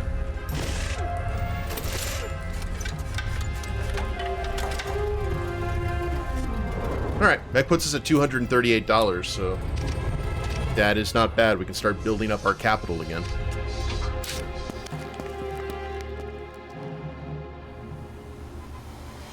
So next up on the agenda, I guess we might as well go ahead and try and we'll take a detour and do bread and circuses. We were able to help out Cress, and we've done all the stuff with our little scientist, with Nelly. Might as well help Sophie out, right? All right. There shouldn't be anyone around but a few vendors setting up. Marm's private box. I can't imagine we're supposed to be here. The space is lavish despite its simplicity. Marm doesn't mind paying for the finest comforts, even in a room she uses once a year. But in the silence, I feel a tickle of danger on the back of my neck. No, we're not. It's exhilarating, isn't it, darling? The Does have a time-honored tradition of backbiting and sabotage. Last year, I let my guard down and my entrant didn't quite finish. That won't happen again, so here we are. DNF. Didn't quite finish? Oh, don't worry about it, darling. Check around here first. I don't think my sisters would be brazen enough to rig Marm's box, but it's worth looking. And then we can.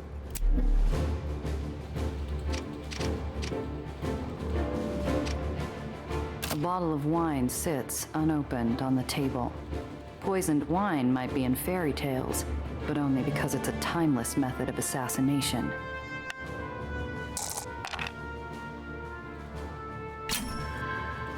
The seal's intact, no signs of tampering. Rivière de Fou, 26 vintage. Marm prefers the finer things, it seems. I have to wonder what it cost her, but I doubt there's a price she's unwilling to pay. Bottle seems clean. Good. Would be criminal if anyone dared ruin it. Bordeaux was abandoned to the wasting in 27, and there will never be another bottle. Yoink. Are all your sisters sommeliers? No, darling. But they're all aware of what happened to the last lieutenant who ruined one of Marm's private stock.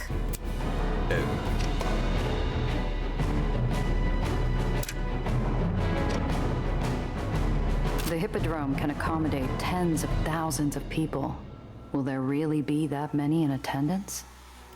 Maybe it has a serious Roman vibe here, too.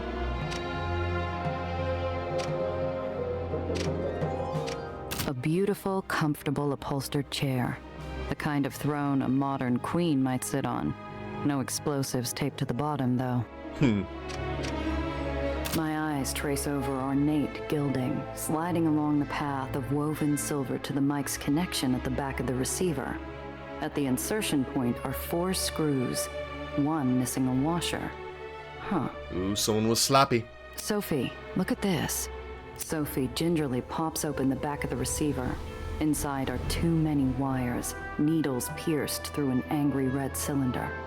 My breath catches, but I swallow the terror before it can choke. It looks like someone's gotten sloppy. See here? This is the detonator. That wire leads to the mic. This one leads to the TNT. Sophie, we shouldn't be here, let alone tugging on bomb wires. Come now, Giovanna. You said you would help. Also, it's safe as long as you don't generate any sparks. Just watch. You might need to know this later. Oh, loud. Sophie's knife reappears as though by magic. She rests an arm against the radio case and holds the wire leading into the dynamite, cutting up and through the fuse in one smooth motion. She shouts, jumping back from the device. I only have the ghost of a moment to react. Ooh.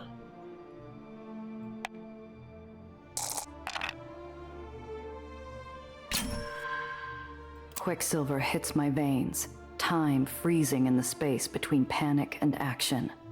I see Sophie, her knife hand drawn back, expression blank. Not shocked, not terrified that she cut the wrong wire. I don't even flinch. 2 seconds pass like an hour, until Sophie looks back at me with a smile. Would you look at that? I guess I didn't make a mistake after all. You made a mistake trying to fool me in the first place. Nerves of steel on you, Gia. I never had any doubt about your abilities, but this proves it. Next time you do that, plan on me socking you one in the kisser. Rolls higher on talent checks. Cool. Oh, I always plan on taking a hit. It looks like we're safe from the big one today, though. We should get out of here before anyone shows up. Sophie leads us down to a dirty garage. Oil chokes the air with an acrid undertone of blood. Come take a look at these beauties. Along one wall of the shop rest 4 brand new cars, festooned with gaudy flash and glitz. They look like they were designed for a parade, or maybe some angry circus clown's revenge. Sophie runs her fingers over the wheel well, an expression on her face like rapture. She turns back and smiles, genuine pride apparent in her demeanor.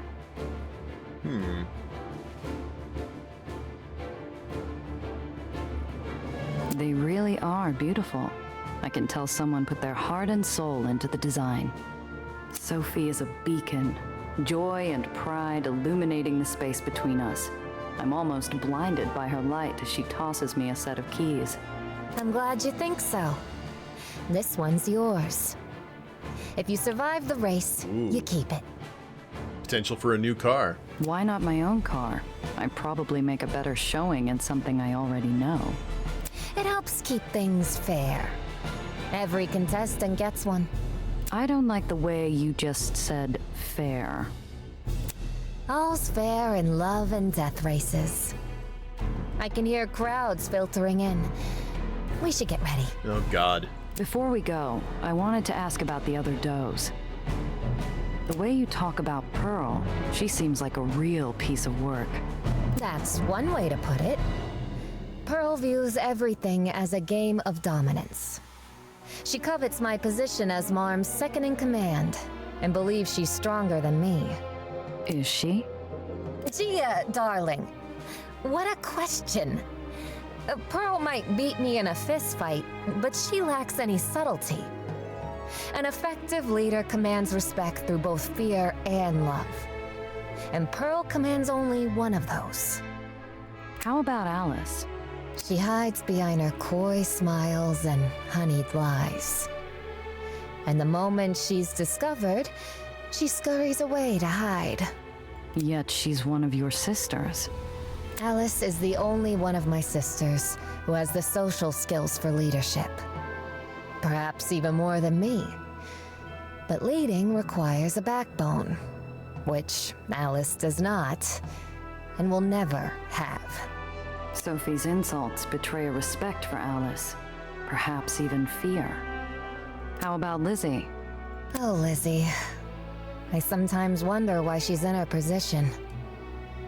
Lizzie is more interested in what power brings her than the power itself. She's rash, impulsive, and emotional. She'll never be a leader. We've ran into Lizzie the least out of the 3. Will her driver be a threat in this race? That you can count on. Lizzie is a race driver herself. Well. And the Hippodrome race is a point of pride for her. She won last year's race, and a driver this year is likely to be even better. That's why you're here. I'm your ringer, huh? I've sponsored entrants who could drive, and those who could fight. I've never had one who could do both. I can't lose this year, Gia. I can't. And you're the best I know. No pressure. I know enough. Good. Let's go.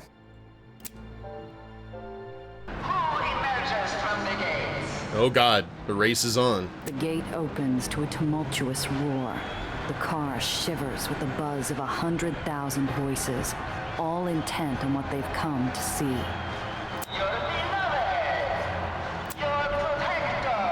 Your liberator, Clue!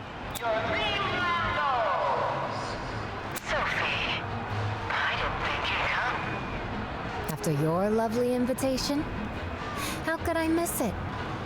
It's too bad Fluffy couldn't make it, but I mounted him on a spike. So maybe he'll be able to see from there. It's a shame we use proxies for the race. Your head would be pretty on a spike.